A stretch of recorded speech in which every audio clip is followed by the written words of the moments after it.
ఉన్నాయి. అయితే నేను ఇక్కడ మీ అందరినీ కోరుతుంది, దైవజనులందరినీ నేను కోరుతుంది, మనలో ఎంతమంది ప్రవీణ్ పగడాల గారి భావాలతో పాటు నిల్చున్నాం? చేయొద్దండి. ఎంతమంది ఈ భావాలతో పాటు నిల్చున్నాం? ఏదో వచ్చామా చూసామా పోయామా అని కాకుండా వారి భావాలతో పాటు, వారి ఆశయాలతో పాటు, దేవుడిచ్చిన పిలుపుతో పాటు దైవజనులుగా వారు నిల్చోవాలి. ఎందుకంటే ఇహలోకం శాశ్వతం కాదు, పరలోకం నిత్య జీవమే శాశ్వతమైనది. కాబట్టి దానికోసం మనం ప్రజల్ని ఈరోజు సమాజంలో చూసుకున్నది మానవత్వం మంట కలిసిపోయింది. మానవత్వం లేకుండా పోయింది. సోదరులారా, ఈరోజు మన సమాజాన్ని కాపాడుకోవాలి.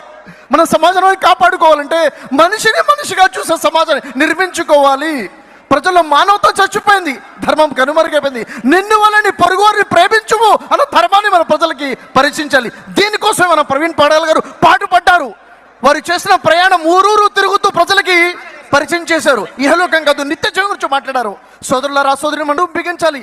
ధర్మం కోసం ఏదైతే నిల్చున్నామో, మనం ఏదైతే జస్టిస్, వి వాంట్ జస్టిస్ అని అంటున్నామో, దానికోసం ఇప్పుడు ఏదైతే ఐక్యత మనలో కనిపిస్తుందో, సహోదరులు కలిసి ఉండుట ఎంత మేలు, ఎంత మనోహరము. మనం అందరం కూడా శ్వాసలు అనేక సంఘాలుగా విడిపోయి ఉన్నాం కాదు, మనకు కావాల్సింది ఐక్యత. సోదరులారా, నేను మీ అందరితో పాటు కలిసి నిల్చున్నాను అని చెప్పడం కోసమే ఇక్కడ వచ్చాను.